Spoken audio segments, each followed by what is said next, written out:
Hello viewers, welcome to Abhijit helpline. আজকের ক্লাসে আমাদের ডেস্কটপে থাকা এই তিনটি ফোল্ডারকে আমরা ডিলিট করার স্টেপগুলি দেখব। আমরা নর্মালভাবে একটি ফোল্ডারকে ডিলিট করলে আমরা জানি সেটি রিসাইকেল বিনের মধ্যে প্রবেশ করে। তো আমরা এই ফোল্ডারটিকে নর্মালভাবে ডিলিট করব। বি নামে যে ফোল্ডারটি আছে এটি আমরা দেখব যে এই ফোল্ডারটিকে আমরা যখন ডিলিট করব সেটি আর রিসাইকেল বিনের মধ্যে যাবে না। এবং সি নামে যে ফোল্ডারটি আছে এটিকেও আমরা ডিলিট করব, যেটি রিসাইকেল বিনের মধ্যে যাবে না, কিন্তু এর জন্য আমাদের একটি সেটিংস করে নিতে হবে। এর জন্য আমাদের ছোট্ট একটি সেটিংস করে নিতে হবে। সেই সেটিংসটি আজকে ক্লাসে আমরা দেখব। তো আমরা যদি নর্মালভাবে আমাদের ডেস্কটপ থেকে কোনো একটি ফোল্ডারকে ডিলিট করতে চাই তাহলে আমরা ফোল্ডারটিকে সিলেক্ট করব।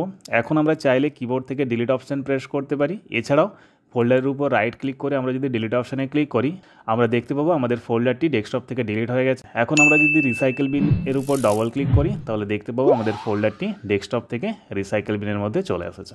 এখন আমরা এই বি ফোল্ডারটিকে ডিলিট করব, কিন্তু সেটি রিসাইকেল বিনের মধ্যে যদি আমরা না নিয়ে যেতে চাই সেই জন্য ডেস্কটপে থাকা এই বি ফোল্ডারটিকে আমরা সিলেক্ট করে নেব। সিলেক্ট করার পর কিবোর্ড থেকে শিফট কি প্রেস করে থেকে আমরা যদি এর উপর রাইট ক্লিক করি এবং ডিলিট অপশানের উপর ক্লিক করি তাহলে আমাদের সামনে নতুন একটি পপ আপ উইন্ডো শো হবে, যেখানে লেখা আছে যে are you sure that you want to permanently delete this folder. আমরা ওই শিফট কিকে প্রেস করে থেকেই যদি ইয়েস বোতামের উপর ক্লিক করি আমরা দেখতে পাবো যে আমাদের বি নামে ফোল্ডারটি ডেস্কটপ থেকে ডিলিট হয়ে গেছে।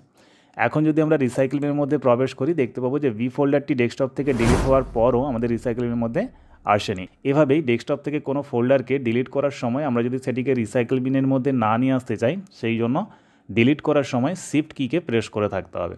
এখন আমরা দেখব কিবোর্ড থেকে শিফট কিকে না ধরে রেখে কোনো একটি ফোল্ডারকে ডিলিট করলে সেটি রিসাইকেল বিনে যাবে না। সেই জন্য আমাদের একটি ছোট্ট সেটিংস করে নিতে হবে। আমরা প্রথমে রিসাইকেল বিনের উপর রাইট ক্লিক করব, দেন চলে যাব প্রপার্টিস অপশান। প্রপার্টিস অপশানে আসলে নতুন একটি পপ আপ উইন্ডো শো হবে।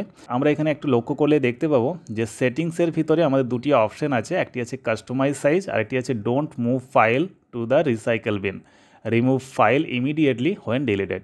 যদি আমরা এই প্রথম অপশানটিকে চেক করে রাখি তাহলে আমরা ডিলিট করার সময় কোনো একটি ফোল্ডারকে দেখতে পাবো সেটি রিসাইকেলের মধ্যে চলে যাচ্ছে।